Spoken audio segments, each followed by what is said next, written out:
ಪಿಎಸ್ಸಿಯಲ್ಲಿ 400 ಹುದ್ದೆ ನೇಮಕದಲ್ಲಿ 800 ಕೋಟಿ ಹಗರಣ. ರಾಜ್ಯ ಸರ್ಕಾರದ ವಿರುದ್ಧ ವಿಪಕ್ಷ ನಾಯಕ ಆರ್ ಅಶೋಕ್ ಆರೋಪ ಮಾಡಿರೋದಿದೆ.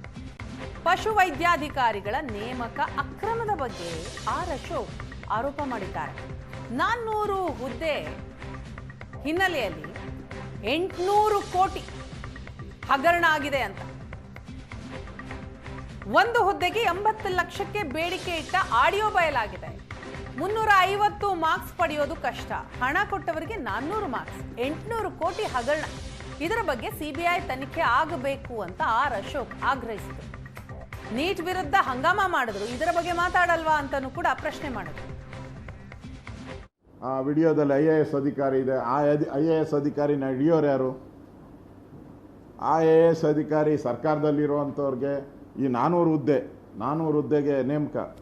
ಒಂದೊಂದು ಹುದ್ದೆಗೆ 2 ಲಕ್ಷ 2 ಕೋಟಿ ಅಂದರೆ 400ಕ್ಕೆ ಎಷ್ಟಾಯಿತು? 800 ಕೋಟಿ ಡೀಲ್ ಇದು. ಕರಪ್ಷನ್. 800 ಕೋಟಿ ಲಂಚದ ಹಗರಣ ಇದು.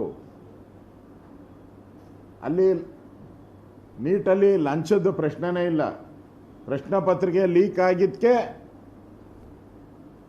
ಏನು ದೊಡ್ಡ ಹಂಗಾಮ ಮಾಡಿಬಿಟ್ರಿ. ಇಲ್ಲಿ 800 ಕೋಟಿ ಡೀಲ್ ಇದು. ಇದರ ಬಗ್ಗೆ ಸಿಬಿಐ ತನಿಖೆ ಆಗಬೇಕು. ಅದರಿಂದ ಯಾರು ವಿದ್ಯಾರ್ಥಿಗಳು ಅನ್ಯಾಯ ಆಗಿದೆ ಅದರಲ್ಲಿ ಕ್ಲೀನಾಗಿ ಮೆನ್ಷನ್ ಮಾಡಿದ್ದಾರೆ.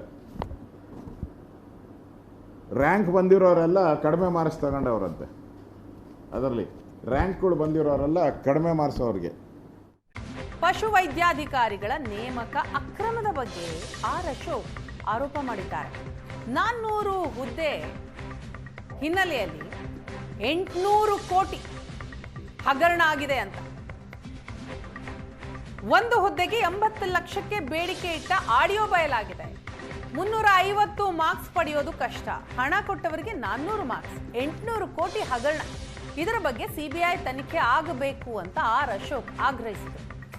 ನೀಟ್ ವಿರುದ್ಧ ಹಂಗಾಮ ಮಾಡಿದ್ರು, ಇದರ ಬಗ್ಗೆ ಮಾತಾಡಲ್ವಾ ಅಂತಾನೂ ಕೂಡ ಪ್ರಶ್ನೆ ಮಾಡಿದ್ರು. ಆ ವಿಡಿಯೋದಲ್ಲಿ ಐಎಎಸ್ ಅಧಿಕಾರಿ ಇದೆ. ಆ ಐಎಎಸ್ ಅಧಿಕಾರಿನ ಹಿಡಿಯೋರು ಯಾರು? ಆ ಐಎಎಸ್ ಅಧಿಕಾರಿ ಸರ್ಕಾರದಲ್ಲಿರುವಂಥವ್ರಿಗೆ ಈ 400 ಹುದ್ದೆಗೆ ನೇಮಕ. ಒಂದೊಂದು ಹುದ್ದೆಗೆ 2 ಲಕ್ಷ 2 ಕೋಟಿ ಅಂದರೆ 400ಕ್ಕೆ ಎಷ್ಟಾಯಿತು? 800 ಕೋಟಿ ಡೀಲ್ ಇದು. ಕರಪ್ಷನ್.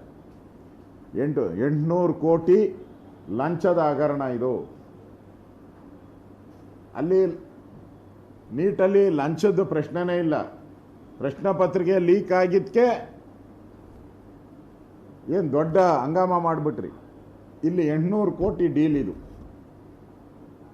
ಇದರ ಬಗ್ಗೆ ಸಿಬಿಐ ತನಿಖೆ ಆಗಬೇಕು. ಅದರಿಂದ ಯಾರು ವಿದ್ಯಾರ್ಥಿಗಳು ಅನ್ಯಾಯ ಆಗಿದೆ ಅದರಲ್ಲಿ ಕ್ಲೀನಾಗಿ ಮೆನ್ಷನ್ ಮಾಡಿದ್ದಾರೆ. ರ್ಯಾಂಕ್ ಬಂದಿರೋರೆಲ್ಲ ಕಡಿಮೆ ಮಾರ್ಕ್ಸ್ ತಗೊಂಡವರಂತೆ. ಅದರಲ್ಲಿ ರ್ಯಾಂಕ್ಗಳು ಬಂದಿರೋರೆಲ್ಲ ಕಡಿಮೆ ಮಾರ್ಕ್ಸ್ ಅವ್ರಿಗೆ.